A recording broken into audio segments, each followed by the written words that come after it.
Shalom Chavrim, I'm Stephen Ben-Nun. You're watching Israeli News Live. Very provocative situation with North Korea. And of course, the emergency meeting held at the United Nations Security Council here only just hours ago. Nikki Haley addressing this body here about the severe dangers that North Korea is doing. And of course, as she states here, they are begging for a war. I want to share with you just briefly some of her comments here, and then we're going to talk about how Russia is viewing this particular issue with North Korea and the escalation of tensions between North Korea and the United States and all those that are involved with this runaway situation. Let's first listen to Nikki Haley here. Outlaw nations who seek nuclear weapons choose to conduct themselves in the future. The stakes could not be higher. The urgency is now. 24 years of half measures and failed talks is enough. Thank you. Certainly enough. And of course, Nikki Haley, as we stated though already, has said that there was that the leader Kim Jong-un is begging for a war in one of her comments about this. And we did some very deep research on this all morning here, trying to put together an article about this from the standpoint of how the Russian politicians, different diplomats, etc., are looking at the situation with North Korea and the tensions as they rise with the United States and a possible military conflict in this part of the world. The only problem is, as we begin to put this together, a strange thing happened to our own computer that we use to run our news with here. We began to get no monitor feed whatsoever, trying to get it resolved, tried everything we could think of that would work, and then suddenly, wrong click, and we ended up with a totally black screen, could not get back to the information that we had to share with you. Luckily, though, after we had done some translation work there, we had printed out in English about this news that we were looking at. And of course, it's very difficult to find in the Russian language. We do not use Google when we're doing these searches here. But we do have the titles of the articles in English, one of those being from World News Russia, and the other one being from www.vz, the letter V as in Victor, Z as in zebra.ru.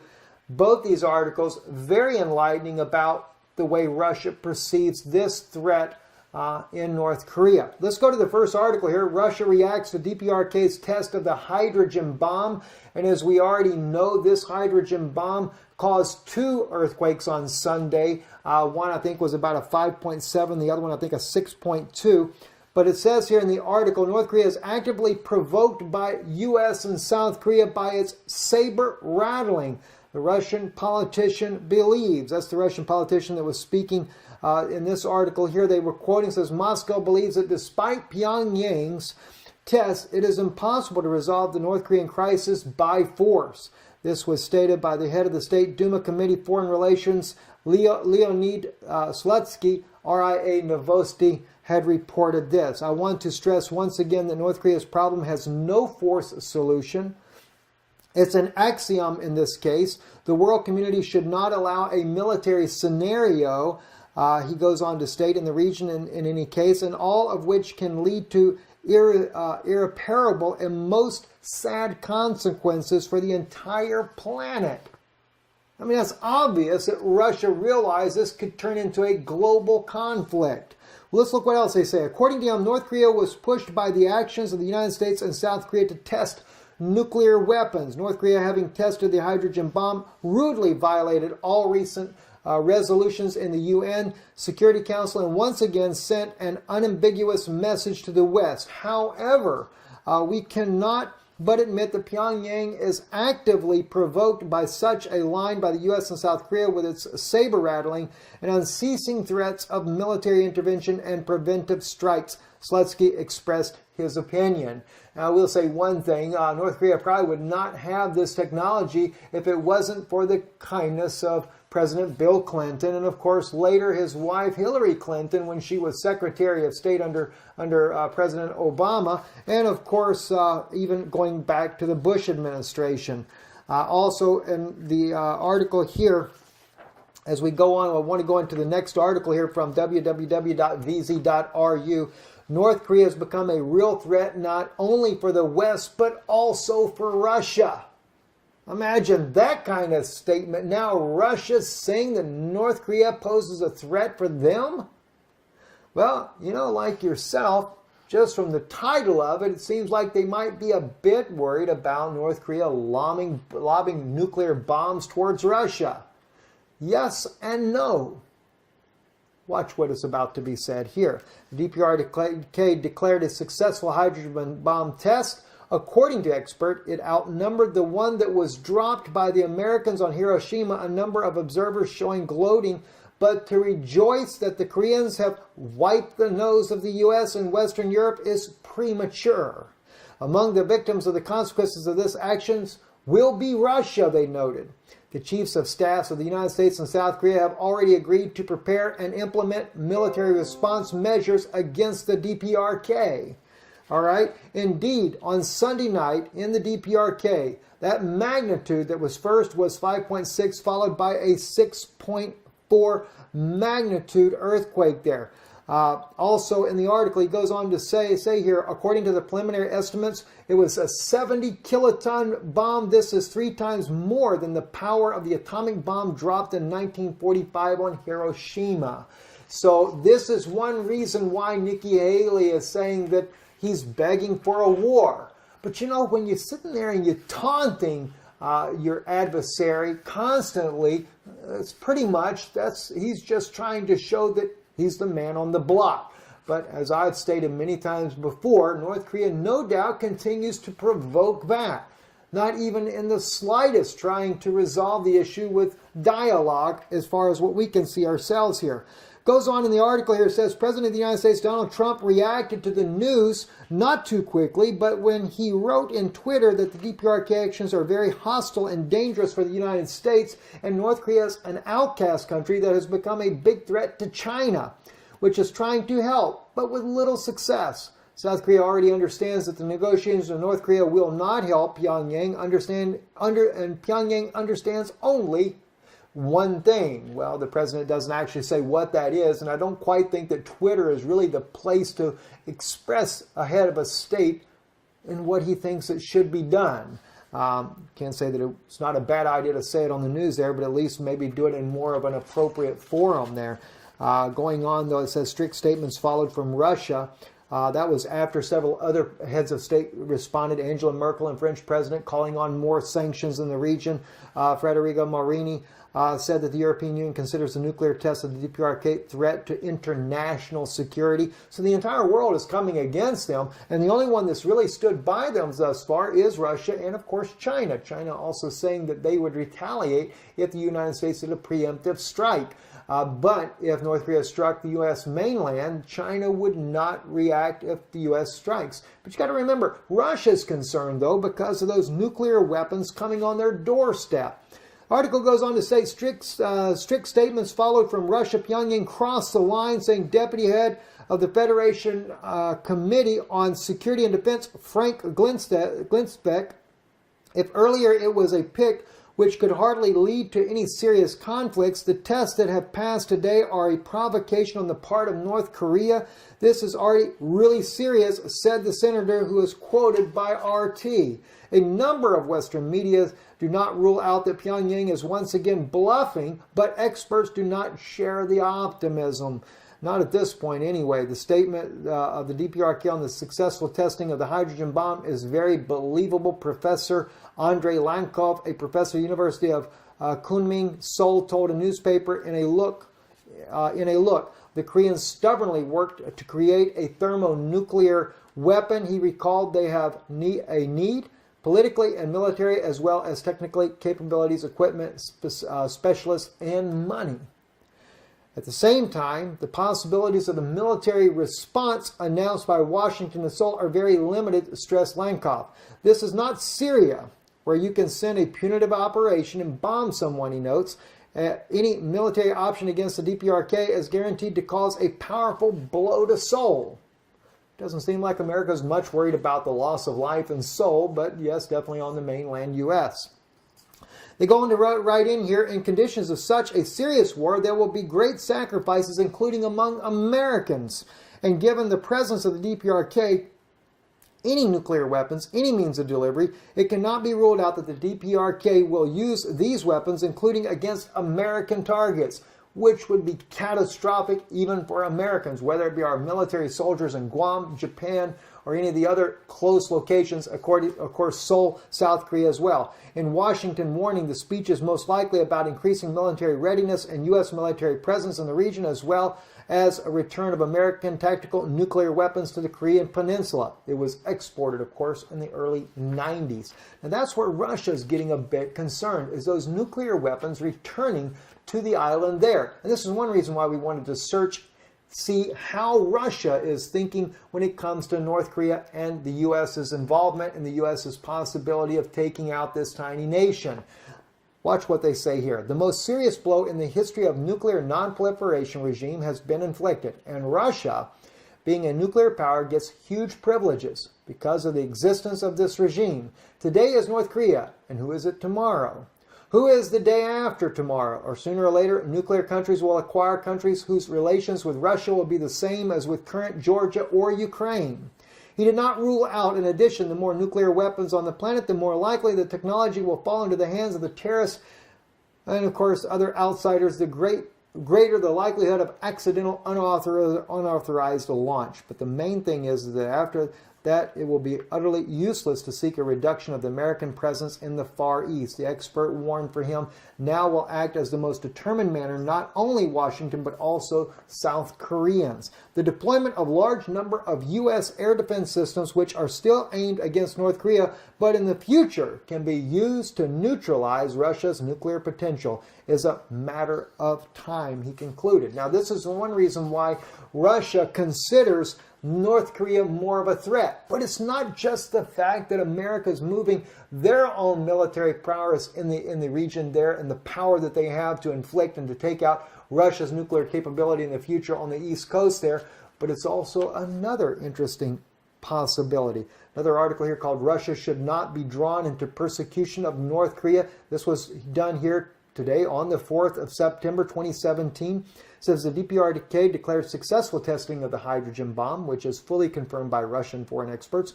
North Korean scientists have successfully tested a hydrogen warhead intended for equipping intercontinental ballistic missiles. A leading North Korean state television said in a lively and cheerful voice. By the way, behind her, and I want to share with you the very picture he's talking about here. Behind her, the background on which she stands, pictures, is very similar to the contours of Yellowstone. What is it for? A hint? Or just coincidence? This is what Russia noticed here, and let me kind of blow this up for you guys so you can see this better on your screen as well there. But they're right about this. It does look a little bit eerily similar to that of Yellowstone National Park and some of the regions there. So why is it that they chose this background? Well, the Russians actually noticed that themselves, and they were commenting on that as well. Now, here's what gets interesting, though. Sergei Lavrov, well, before I get into this other issue here, Sergei Lavrov also issued a statement about it. It says the first step is to make someone who is smarter and stronger, and there can be no doubt who in this pair it is, whether it be the United States or North Korea, has such qualities. Washington, regardless of who is at the helm, Obama or Trump, demonstrates the qualities for removed from the mind the main threat of the unleashing war expressed by the reluctance to negotiate with Pyongyang and threats against it comes from the United States. This is indisputable fact. To this, the features of Trump's personality, whose actions, as they state here, are unpredictable, are not always based on logic and common sense. However, it is tempting for him the scenario of increasing his low rating in the U.S. by another victorious Pentagon war. Kind of like Bush did back when he was president. He certainly soared his ratings when he went to war with Iraq. A war that was certainly unjustifiable. At least we never had the facts proven to us as they claim to be. But here comes the other issue that Russia considers the threat. This is what got my attention here. So the deputy head of the Federation Council's Committee on Secretary of Defense, Frank Klenstoff, made the following statement: Pyongyang once, who announced a successful hydrogen bomb test, crossed the line. And he kind of joins in with the U.S. when it comes to that. But then we go down. There are known prophecies. This is a news channel. I can't say it's just like mine because it's a regular news station that put this out, but says there are known prophecies about yellow danger. For Russia comes from the east. A great nuclear war. Prophecies as known are that and prophecies that can come true but can and not. Prophecies are given for edification, for warning, and for comprehension, for understanding and action. I was blown away to see a Russian news source actually speaking about prophecy like we do here on Israeli News Live, but they were. Listen to what he says here. In general, the yellow invasion has always been associated with China. In the last decade, it became clear that China, at least for the next half century, does not present such a threat to Russia. Rather, Korea. And then not in the understanding that North Korea directly threatens Russia, but in the sense that Russia's ill-conceived actions toward Korea can lead to a yellow disaster.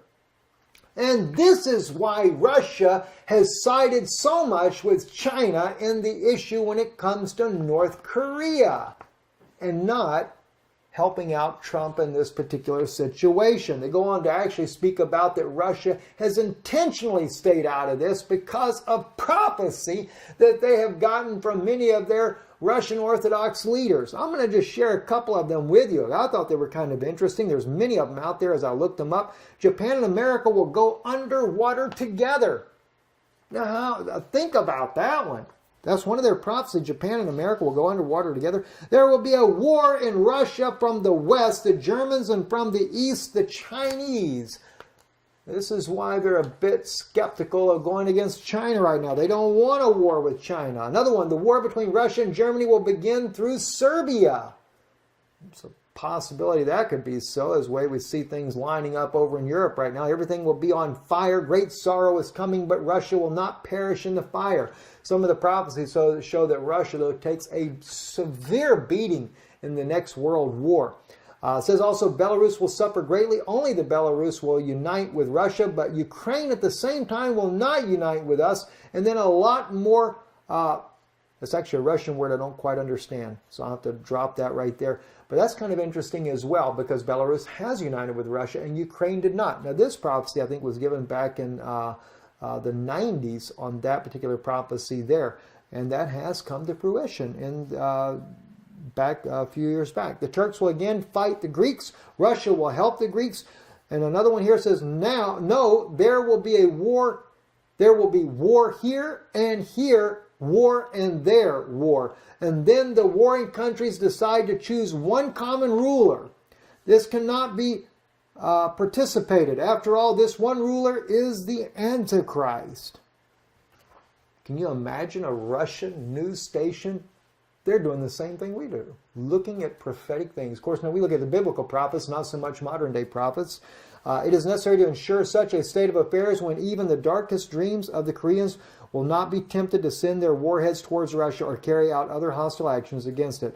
It is necessary to distance ourselves from the U.S. and the rest of the civilized world from their statements about North Korea. To Russia should not be drawn into the persecution of North Korea. This is what they're stating right there. Also goes on to state one last thing here on this article. North Korean scientists have... I've already talked about that. Sorry about that. So we've already gone there. One last thing I want to share with you before we end our broadcast here today. This particular article right here on this particular newscast. Very, very alarming here that this comes out from Russian television. This is on tv1.ru. That there, I'll kind of play a little bit this so you can hear this in the background. Well, I don't know if I have the volume on this for you guys, but for those of you that can actually speak Russian, so you can hear this as well. It is a troubling situation. Now, we had shared with you how that there was one article that had came out suggesting that Ukrainians had given the rockets used for the ballistic missiles to North Korea. Now we're finding out Russian television is now saying that North Korea is selling technology to Ukraine. So there's definitely a cooperation between the two nations from what we can see right here. And this is exactly what Russia is fearing, is that what North Korea is doing, this is only going to go from one state to the next. They also mentioned Ukraine in the article. I don't know if they had any idea that this was coming out here, but they brought out what's going on there. We see what else is coming out. They're expecting the Middle East, other rogue nations, ISIS perhaps could get a hold of another nuclear weapon, and this could be disastrous consequences, no doubt. I'm Stephen Ben-Nun. You're watching Israeli News Live. Certainly, Daniel's prophecy, chapter 11, verse 44, tidings out of the east, now the north, will trouble him. I'm going to talk to you later today, though, about the prophecy just above that in Daniel, where he has power over the treasures of gold and silver and all the precious things of Egypt. You're going to be amazed to find out prophetically exactly what the West is doing. And maybe not just the West, they're all capitalizing on the technology of the ancient Egyptians and their priests and trying to use this to see what's going to happen in the future. I'm Stephen Ben-Nun. You're watching Israeli News Live. Shalom.